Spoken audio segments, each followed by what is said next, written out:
Okay, good morning students. So today we are going to have our second lecture of the chapter from your physics subject, science. We were at the chapter force and laws of motion. So in the previous class we have studied about the force and also we have studied about the balanced and unbalanced force. So when we were studying about the balanced and unbalanced force, in that we have gone through important term that was resultant. A very important term, resultant. With the help of this resultant, we were able to understand the concept of balanced force also and unbalanced force also. So in the same way, today little bit of more I will tell you about the resultant force. In this resultant force, we know that the resultant is what? It is the sum of all forces acting at a point anywhere. So sum of all forces acting at a point, like whenever we are applying a force, suppose this is a wooden block, okay, this is a wooden block. A boy is trying to push this wooden block, so he is applying force in this direction. He wants to push this wooden block in this direction. It is lying on a table, okay, it is lying on a table. So the boy wants to push this wooden block, okay, in a fixed direction, suppose in this direction. So when force is being applied, force is acting in this direction. There is one more force that is acting opposite, and the boy has to apply his force greater than this force that is acting opposite. Now which is this acting opposite, which is this opposite force?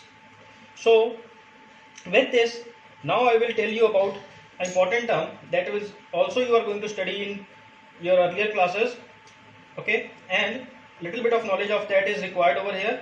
So that is about the action and reaction. This is what I am going to tell you about this now.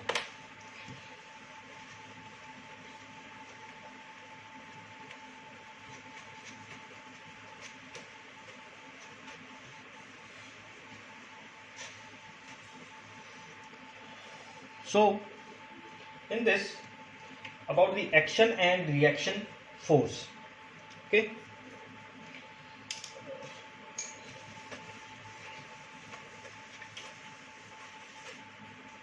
So now action and reaction force. So in this action and reaction force, suppose let us again take the example of that same wooden block.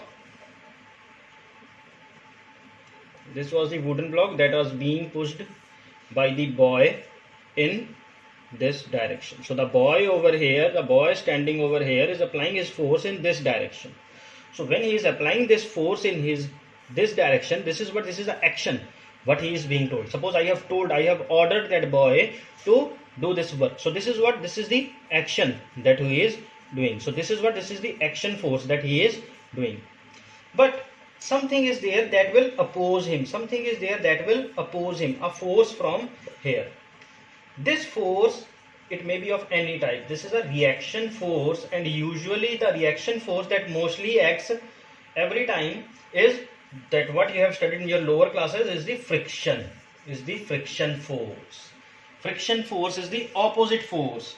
Like suppose this is a wooden block. I have given you example. Suppose when you want to roll something on a road,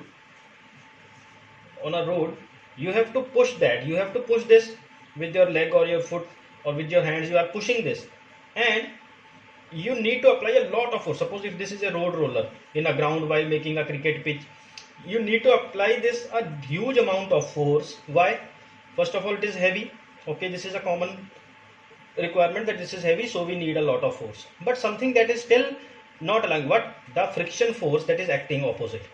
So when your force F is greater than your friction force, when the action force is greater than the reaction force, then only the object is going to move. Then only the object is going to move. A common example of this action and reaction force I will tell you with the example of cycle. Pedaling a cycle, okay? Pedaling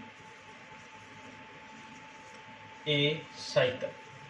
With this pedaling a cycle, we are also now going to observe this action and reaction force practically, that how practically this is happening.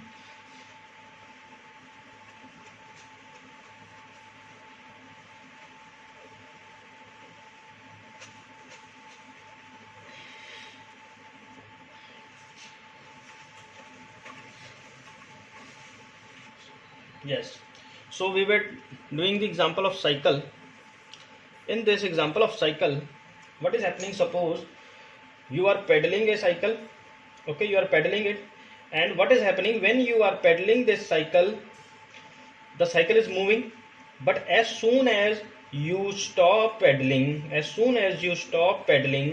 it is not going to move to a longer distance. It will not move to a longer distance. Why? Because of the reaction force, acting, so to make your cycle go on moving, you need to pedal it. So this means that action force should be greater than your reaction force or the frictional force for your work to be done, for your action to be done. Your action force should be much greater than the reaction force. So this was what I want to tell you about this over here. So that was important. So next, in the same way, now Galileo was a scientist. Galileo discovered many things, and he also told about the something related to gravity. He was doing his discoveries a number of times. So once what happened, Galileo was doing his discovery, and today in today's class, like I've already told you, that we are going to study about the first law of motion. This is the very important topic that we are going to study. But before that, these things were important to understand that. So Galileo did a discussion. In his discussion, what did he took? He took a rolling plane of same heights, and he did some experiments. What? He took a marble, okay? He took a marble, and when he started rolling that marble, the marble came down over here. The marble came down, and what happened after that? It started going up to this side. To how much extent? It went up to the same extent. As it was from where it was laid down, from where it was rolled down. Okay, so in this, Galileo did some experiments related to this marbles. So he did a number of experiments. With this setup. So this was done by Galileo. Now, what actually he came to the conclusion? What did he give the end? He told that sometimes it may go to same height, sometimes it remained less, sometimes it remained very less. But why? How? In his setup,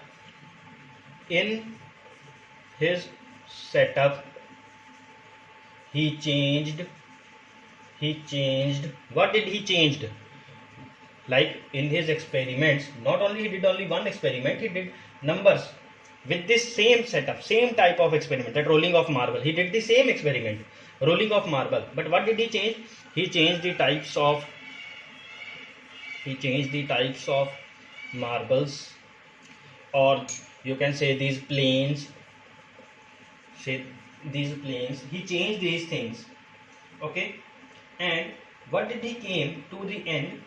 that if there is a frictionless, whenever there is a frictionless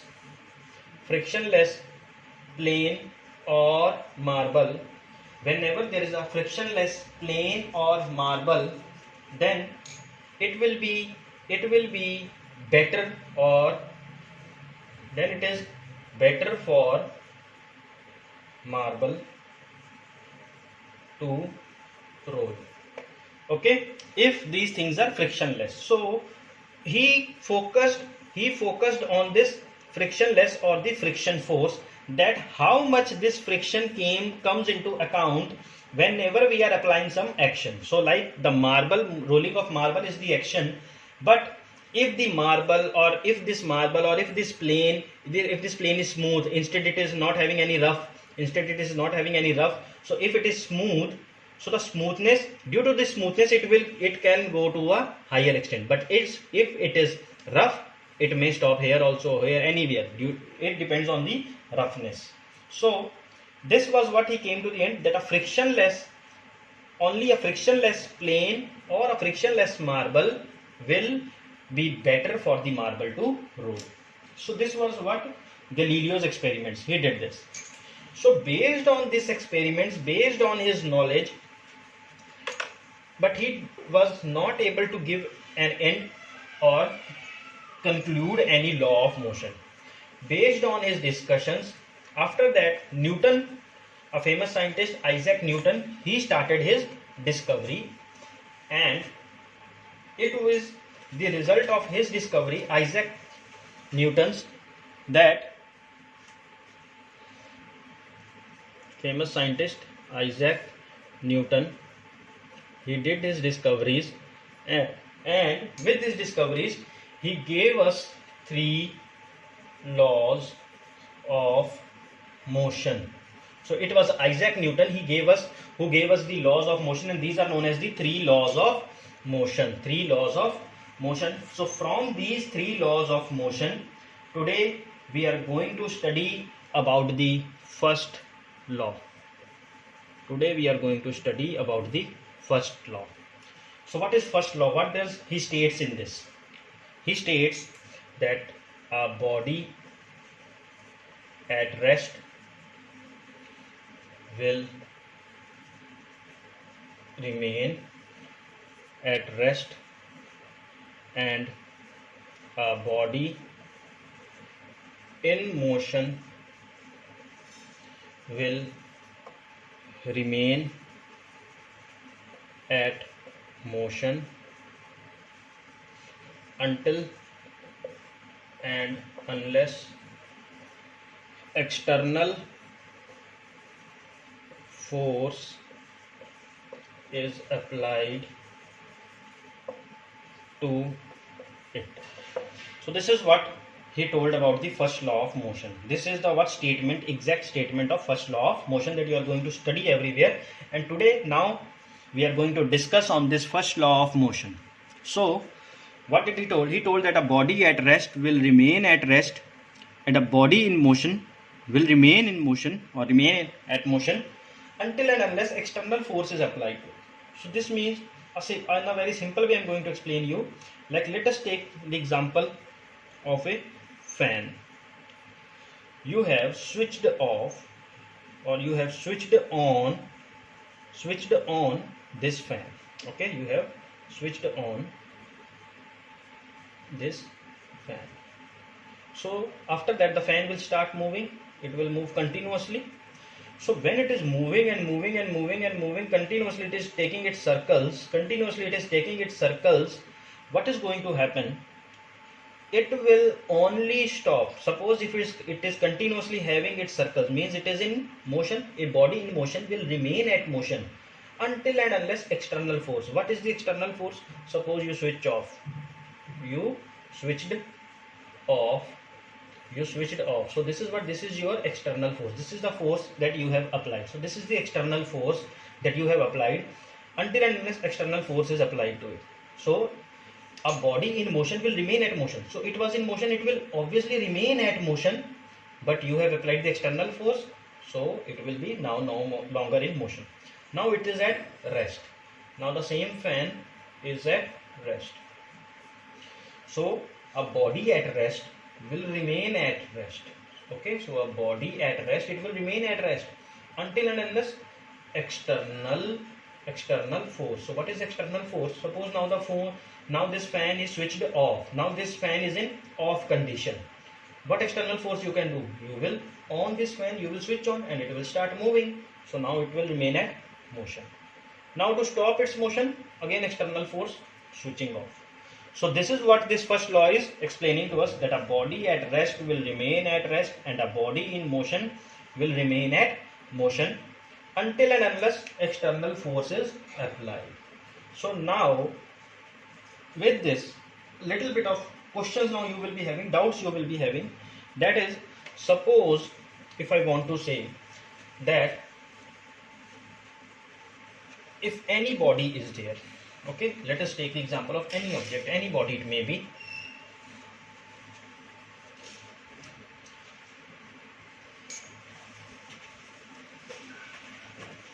We are now going to study about the first law, its explanation. That suppose, let us take the example of a car. Let us take the example of a car. Okay. So now let us take the example of a car. Suppose a car is moving. So a car is moving. So if we think according to the first law of motion, so it is in motion. So definitely it is in motion. Now the driver suddenly according to the traffic suddenly applies brakes. Okay, so the driver suddenly applies brakes. So what happened after some time, after moving to a certain distance, the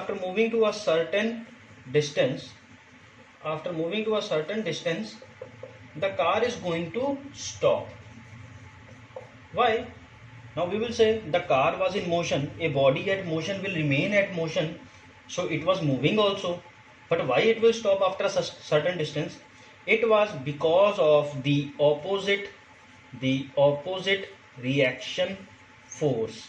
The opposite reaction force. Earlier what was there? Earlier the driver was giving a race, giving a acceleration to this car.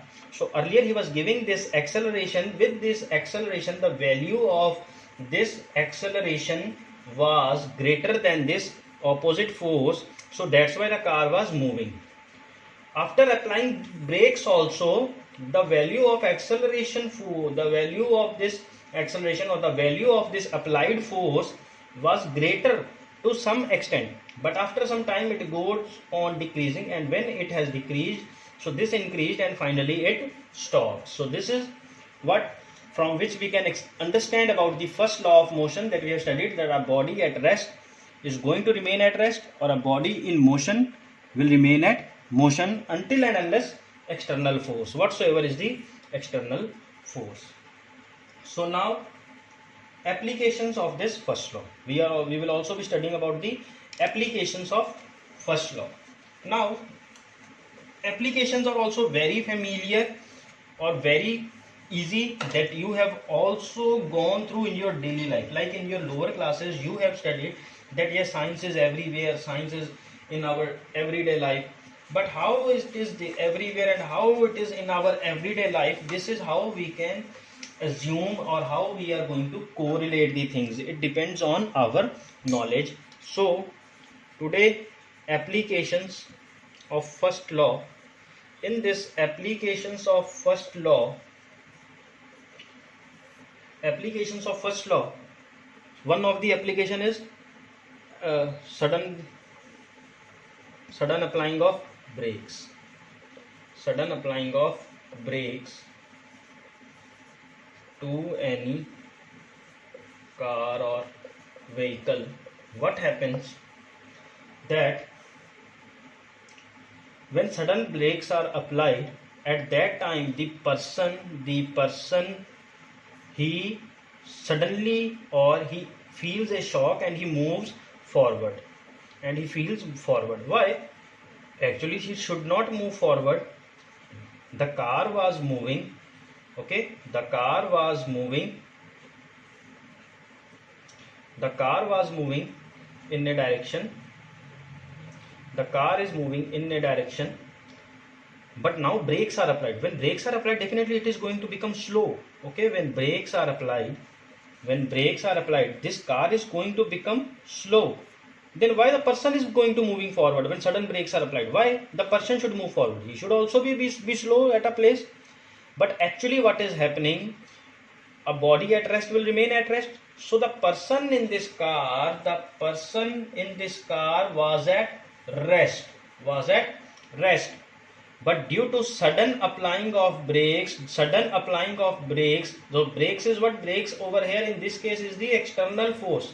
So due to the sudden applying of force, it's a change in state. It has got change in state. What we have already studied. We have studied that a body at rest will remain at rest. A body in motion will remain at motion until and unless external force. So when external force is applied, what has occurred? Change in state of man. He has moved forward. He has come into motion. And when external force is applied to this car, what change in state? It was in motion. Slowly to some distance it will come to rest. So this is what a very common example of this application of this first law, that why when brakes are applied, the driver or the passengers sitting, they feel a forward force. This is because the passengers at that time are at rest. Actually the passengers in the vehicle, they do not move, they are at their seat, so they are at rest, but actually the motion is of the vehicle or the car. So the car is in motion. So when brakes are applied, this is going to come at rest, and the passengers, they feel forward. Why? Because they feel change in state, so that's why they feel a motion of into a forward direction. Similarly, whenever a bus is there, now we will take the same example with the bus. What I am going to explain you now is, suppose if there is a bus, the bus previously was at rest, it was standing at a station, bus stop. Now when it starts moving, the passengers feel a backward force. The passengers that are standing, who are holding the rod of a bus like this, they are standing and they feel a backward force. It is why? Because the foot of the passenger is in contact with the floor of the bus, and when the bus starts moving forward, the passenger was standing at rest. So what happens when the bus moves forward? The foot also moves a bit forward and the body feels backward. So this is why, because of the change in state of the bus, there also occurs the change in state of the passengers. So this is what happens. A number of applications of this we are going to study, or we have observed in this applications of first law of Newton's. And now one more important topic related to this first law, Newton's first law we have studied. In that Newton's first law, it is told that a body at rest will remain at rest, a body in motion will remain at motion. So what is happening now?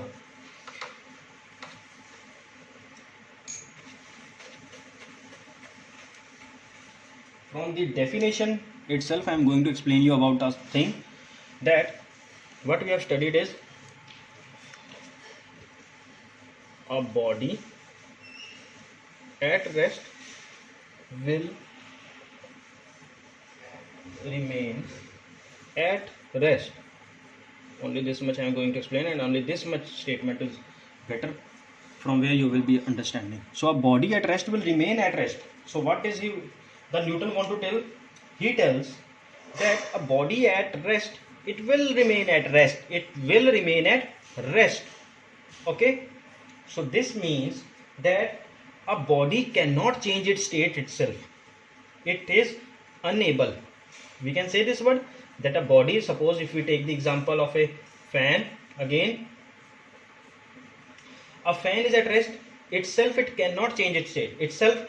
On its own, it will never move. It will never move by itself. It will never move by itself. Means it is unable. It is unable. Unable for what? It is unable. Unable to change it is unable to change its state. It is unable to change its state. So now it is unable to change its state. The meaning from this, there is a word inertia. There is a word called inertia.